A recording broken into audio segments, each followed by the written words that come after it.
Joining me now for more on how to safely reopen schools is Congresswoman Jahana Hayes, Democrat of Connecticut. She previously taught high school social studies and was honored by President Barack Obama as the 2016 National Teacher of the Year. So she knows of what she speaks. Congresswoman, it is a pleasure to have you on the show. Thank you for joining us.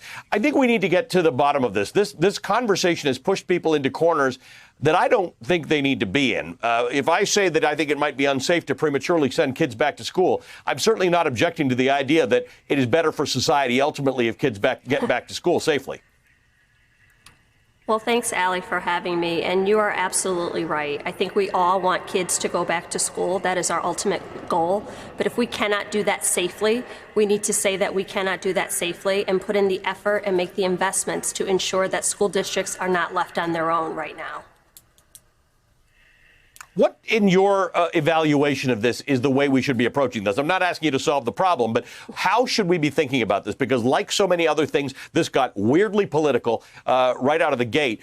How should we be approaching the fact that in 1 month, kids in Florida will start going to school, and in the subsequent 3 weeks, everybody else in America will be?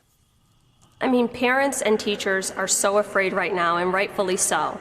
I think that the Secretary of Education should be the champion on this. She should be requesting the necessary funds and supports that teachers and students need, that school districts need to reopen safely. I think that we need to make sure that we have a national testing strategy for teachers.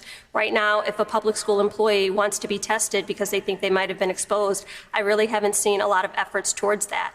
But even more so, the last couple months, we should have taken that time to support teachers, to make sure they had professional development, to make sure we were closing the digital divide and helping them to virtually teach, to give them all the training that they need so that if we had to go to a hybrid reopening, we were ready.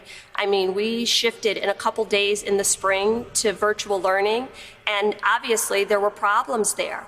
Teachers had no plan for implementation, no training to do it, but you don't abandon a pilot after 3 months because it didn't work. You take the time now to prepare teachers so that when they go back, as a teacher, one of your primary concerns is keeping your students safe.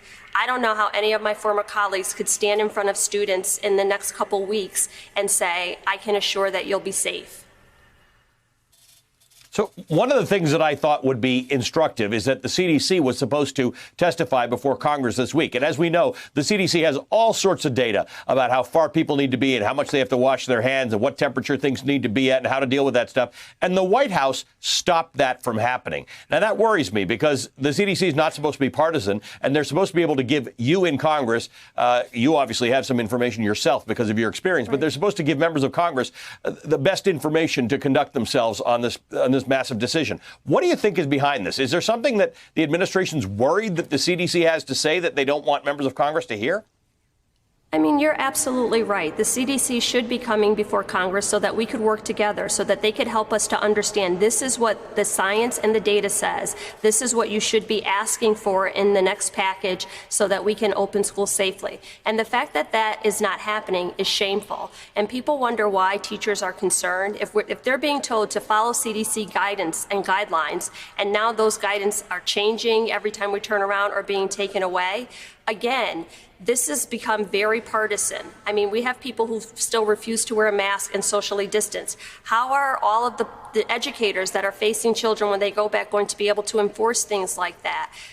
This administration, this Secretary of Education should not be threatening to defund schools that do not open. What they should be doing is bringing all parties together to get all of the relevant information so that we can make sure that our children have everything that they need to return safely when the time is right. This is a temporary problem. We are not going to have virtual learning always. But if we cannot ensure the safety of our children and our faculty, then we need to take a hard pause and collect the information and the evidence and the science and the data before we send them back.